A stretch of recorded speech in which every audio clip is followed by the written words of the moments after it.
Okay, so yes, please do speak, ask questions. I'm very much looking forward to speaking with everybody.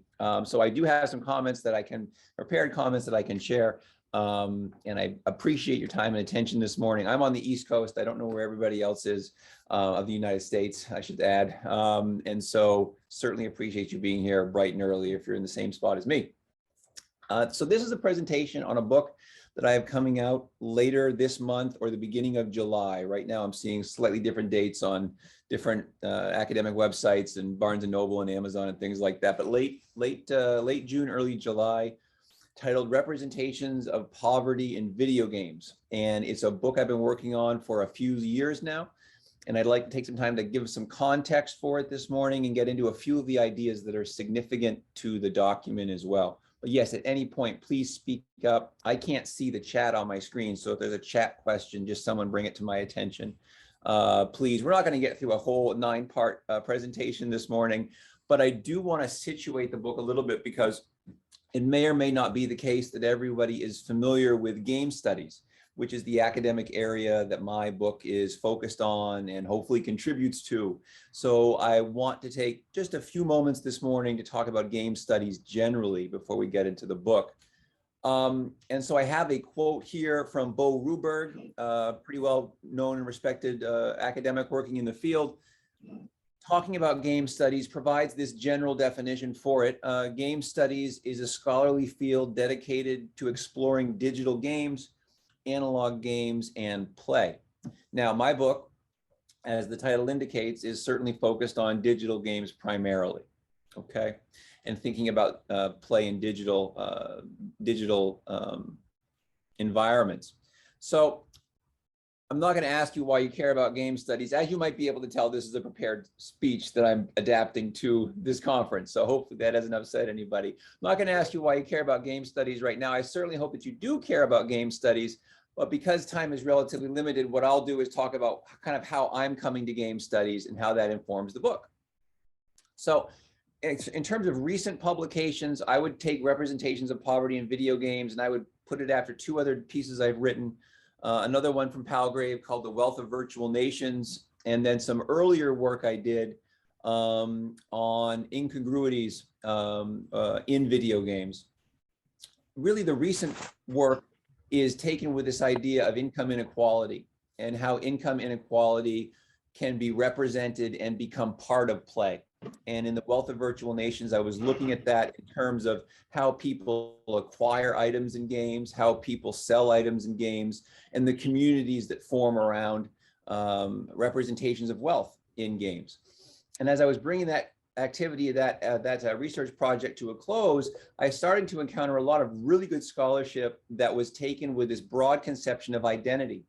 And in game studies, if you've been following the field at all, there's been all this excellent work in the past decade and more on issues of the different kinds of players who play video games, the different representations of different kinds of genders or races and ethnicities. And there was all this excellent work on notions and questions around identity.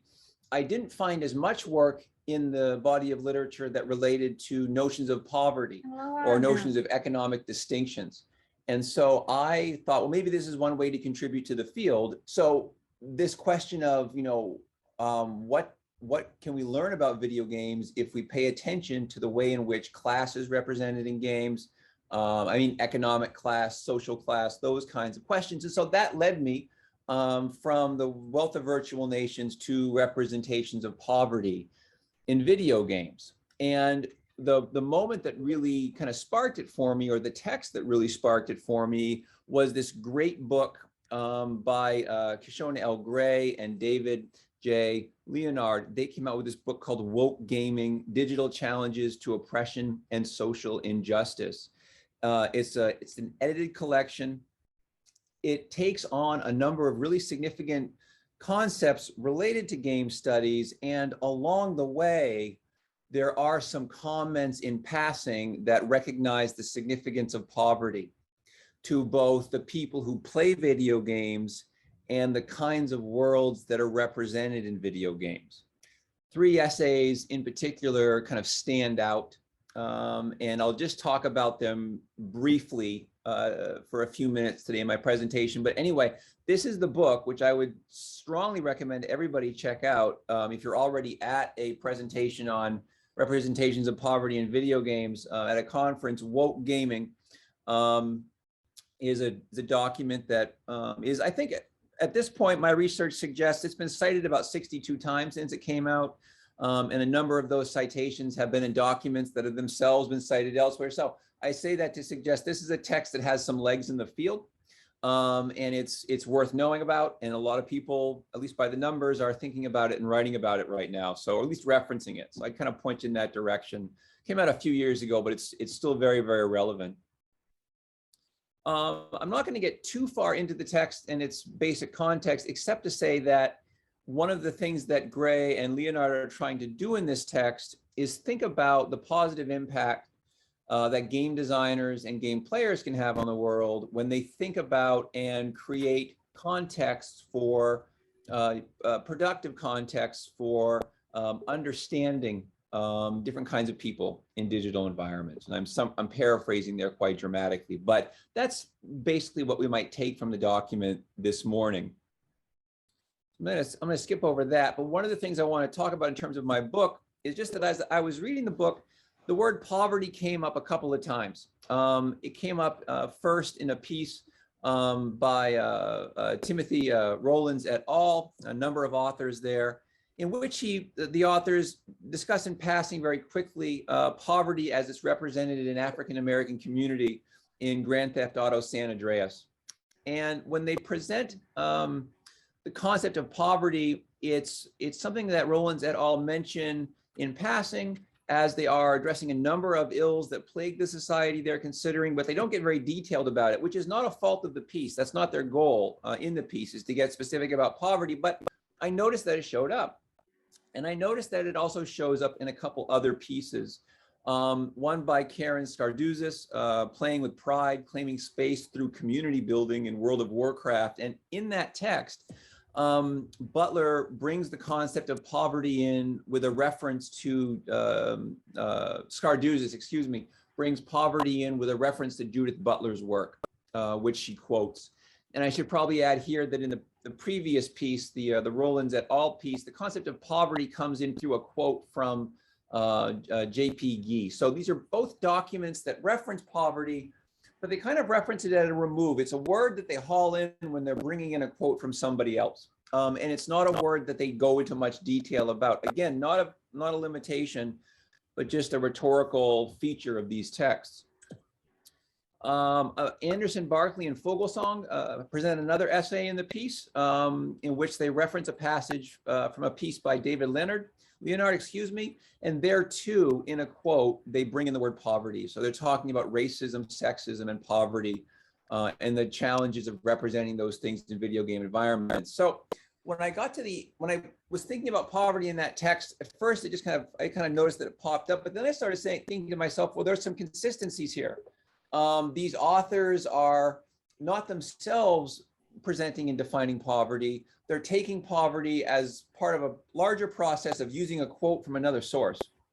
And they're using it to support any number of arguments they're making in their essays. So I went and chased down their sources.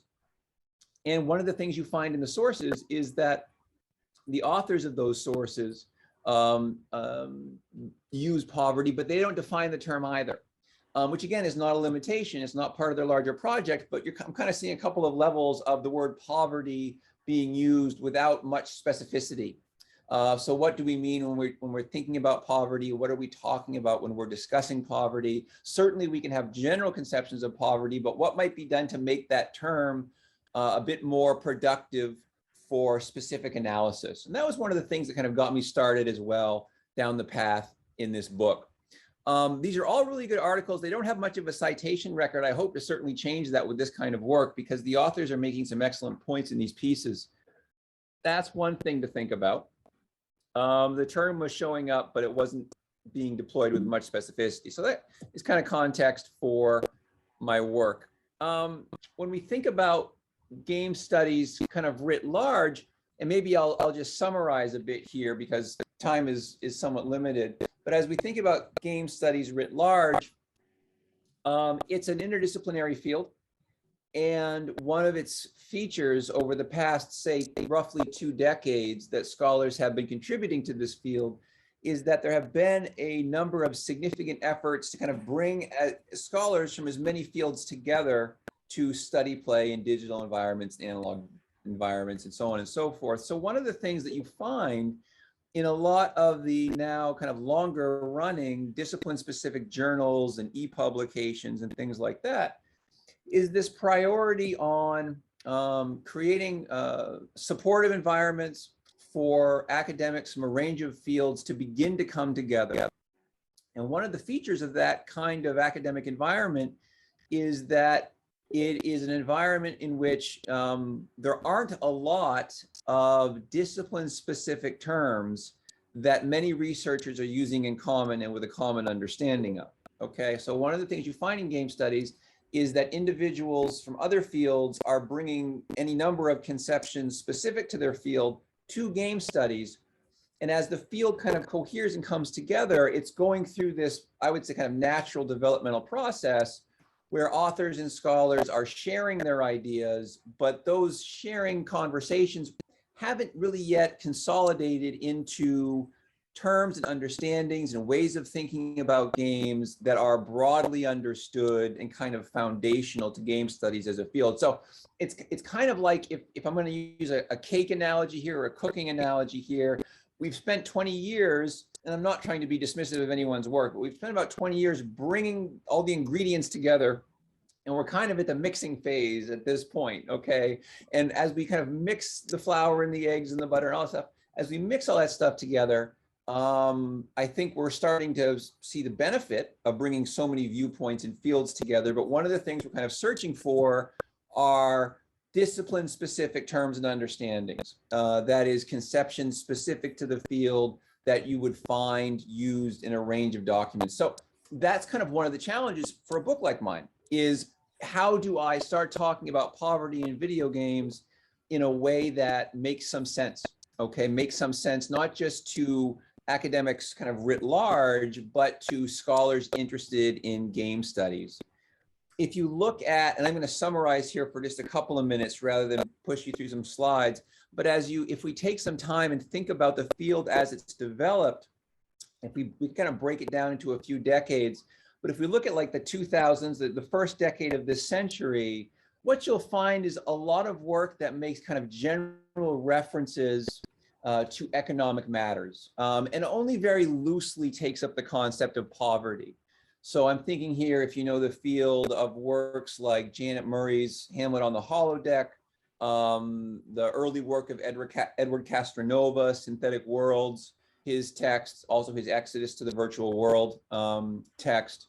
You have a lot of documents that will talk about possible economic distinctions and disparities that can emerge in video game environments, but the concept of poverty itself isn't used in a real specific way.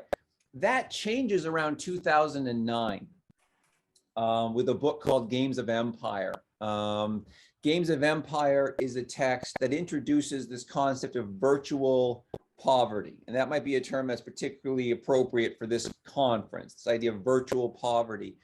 As virtual poverty is presented in that text, it makes a distinction between people who can play video games and who have access to computers and the electrical systems and the data management systems that allow for both computers and internet exchanges to occur, and those who do not. So it creates this distinction between kind of virtual poverty and what the authors call actual poverty.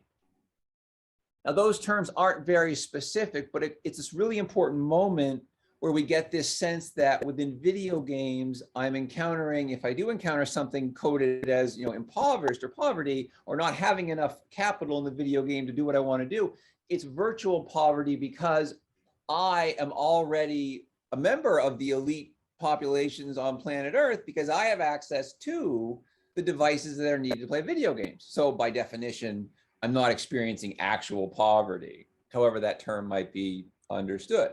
Okay, so you get this idea that there's a distinction to be made between virtual poverty and actual poverty, and games like Second Life or things like that kind of dramatize virtual poverty. right? Because I might not have as much money as somebody else and as many Linden dollars in Second Life, but I'm certainly not, you know, impoverished by like UNICEF's definition of impoverished. So it's that kind of distinction. It's a blunt but useful distinction because the field doesn't have much before that. The one thing it has before that, from around 2004, is this concept of congruence, which is an idea you might want to take from the conference as well.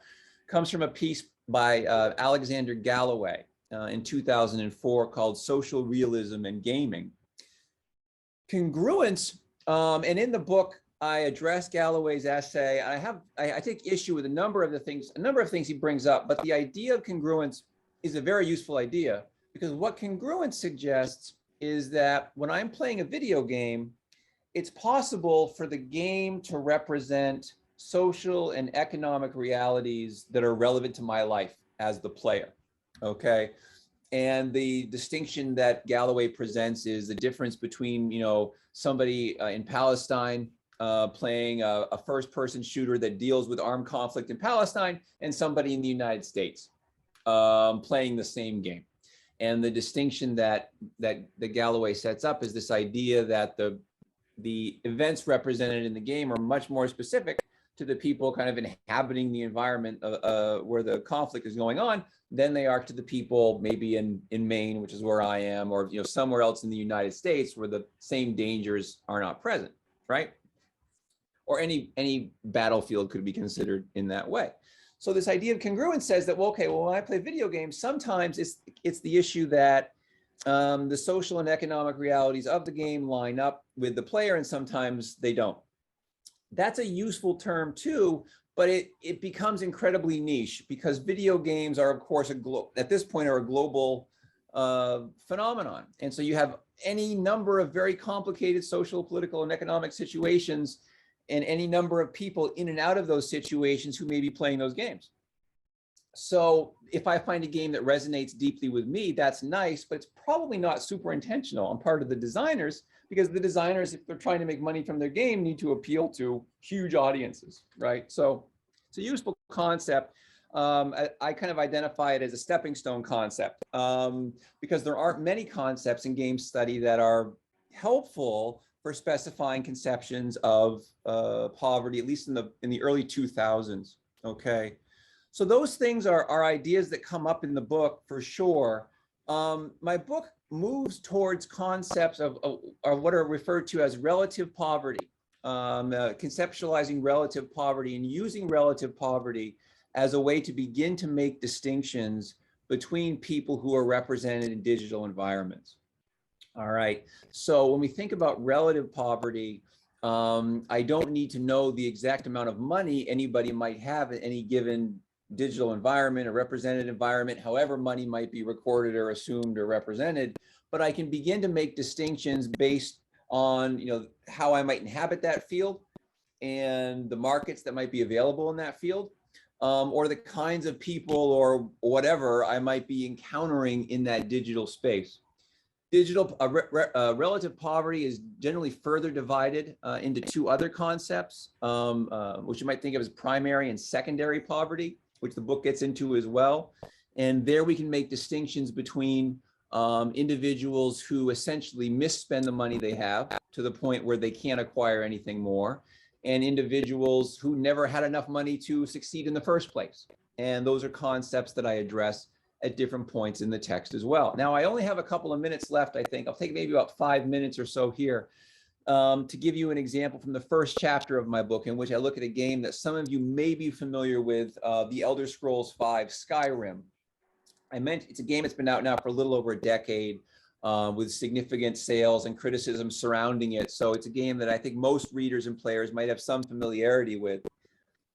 One of the things that happens in that game is you spend some time moving through the world, and you encounter a ghetto if you go to a certain town in a certain part of the game at a certain time. And one of the things that started me thinking about was this idea that video games, to the extent that I might be walking through a complicated digital world where people have different levels of income, can be thought of as something like a slumming simulator. And the idea that games provide something like the experience of slumming, that was popularized in both Europe and North America, really at the end of the 19th century. It's kind of a phenomenon often associated with Victorian England, and then all in the United States with communities primarily around New York City at that point in time. But this idea that essentially middle-class people or quite wealthy individuals intentionally seek out representations of poverty for an entertainment experience. So that is, I'm going to view the poor or the impoverished. I'm gonna see how they live and experience life as it is lived by these people. But I'm going to do it at a remove, and it's never really a danger to me, because when everything's done, I get to go home and I have a nice house to go to, and I'm not actually an impoverished person. And one of the things I do in the book is talk about how video games, or a number of video games, can function in that way, where the experience of playing is oftentimes, in the games I address, an experience of emerging into an impoverished community, but you are at every turn provided with opportunities to escape that impoverishment so that you can acquire wealth and status of one kind or another within the game. And that even if I misspend, the game will provide me, and I get into a number of examples in the book, the game will provide me with opportunities to acquire again. So as I'm moving through the games that I examine in this text, I'm essentially, quote unquote, slumming, or I'm engaging in what I would describe as a slumming simulator. So that's an idea that comes up at a few points in the book as well. And I have a couple chapters that are dedicated to that idea, that video games provide that opportunity, or can provide that opportunity, because I'm not trying to provide anything like a grand theory of video games. I take issue with a number of scholars who've tried to do that over the past 20 years. And I point out those efforts in the book as well. The grand theories of video games tend to be, I would argue, quite self-serving and often quite inaccurate. So I'm much more interested in talking about what video games can do rather than what they must do, or that they are destined to do because of their form. So in the book, I talk a lot about slumming simulators and things of that nature, or slumming simulations as well. So to wrap it up, the one term I want to provide you that comes out of the text that's very significant to the arguments that emerge in the text is this phrase, the player's act of play. The player's act of play is a phrase I use repeatedly in the text and define as essentially the primary subject of interest in the document. The player's act of play is a concept I'm interested in because it marks a connection between the individual who's playing the game and that which they are playing, or the player and the played, as I like to talk about it in the text. And so it makes me be attentive to the economic conditions of the player as they're significant to the player, and the economic conditions of the game that are significant to the game, and thinking about how these things come together and how they can come together in ways that are productive for both the player and the played. Okay, so that's in very broad strokes and very quickly several ideas that are relevant to my text, representations of poverty in video games. There's more too, and if you have any questions, I'm very happy to take them. If you have any digital fruit to throw at me, maybe the virtual world will show you how to do that as well.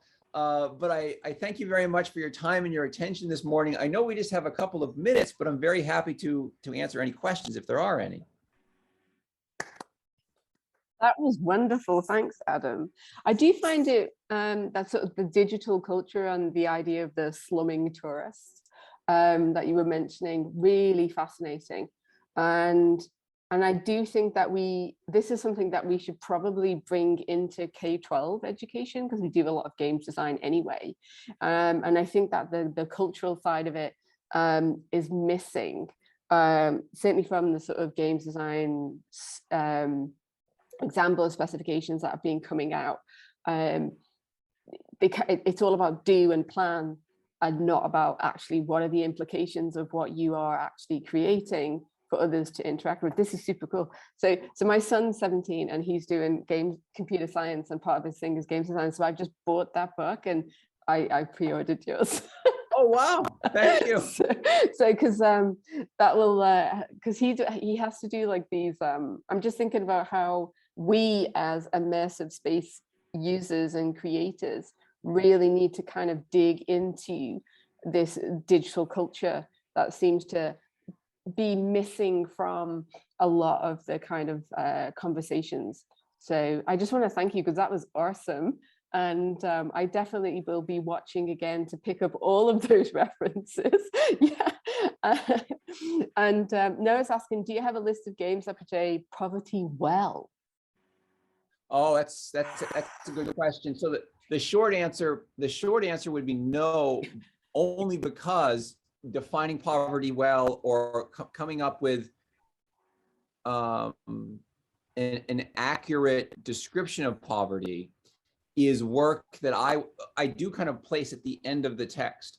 So the document does a lot, I hope, to kind of bring the conversation in the field up to review and specify the conversation up to a point where Noah's question can now be addressed. So that idea, okay, now can I turn to video games and say, how might poverty be conceived of and represented in ways that are productive, or sensitive to any number of issues that we might line up with poverty. My hope is that the text gets us to that moment, and then hopefully other people can take that moment and carry that work forward as well. So the sad answer, no, is I don't have that list immediately. I could think about it a little bit, but my hope is that the field can generate some of those answers going forward. So do you have, he just says, thanks and excellent, obviously. I was just wondering, so we still need work on the definition of poverty in video games, don't we? We're only at the kind of conceptual start of it, is that right? I would say so, and I would say that's true. I think, as your question suggests, both video games and poverty are terms that might be developed and defined in useful ways, specified in useful ways. There's a great book called Atari Age by Michael Newman, in which he talks about video games as new media subjects that emerge without meaning, and that the meaning becomes layered through use. And video game use is so distinct in 2022 from 2012, from 2002, from 1992, that the term is always, I think, slightly eluding us, which is fine. We just need to be more aware of that as a discipline. And in terms of poverty, we need to be aware of the different kinds of terms associated with poverty that might be used and deployed. That doesn't necessarily mean only people from economics can do this kind of work. I think it's work that can be done from people from a number of fields, as long as they're attentive to the term and its usage in different disciplines. I think it can be done. So both those terms need further discipline, which is one of the reasons why it's an exciting field, I think. A lot of these basic ideas are not hammered down, and there's still a lot to be added here. That's actually quite surprising. Like, we always, we have like, okay, there's a lot of representation of poverty in video games that we've seen for a while, as you alluded to in your talk.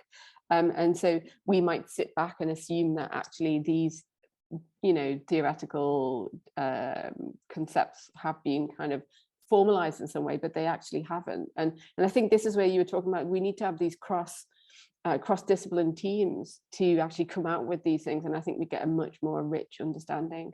Anyway, I want to say thank you to Adam for his amazing talk, and I'm looking forward to hearing more. So any questions, feel free to contact Adam on the Discord channel,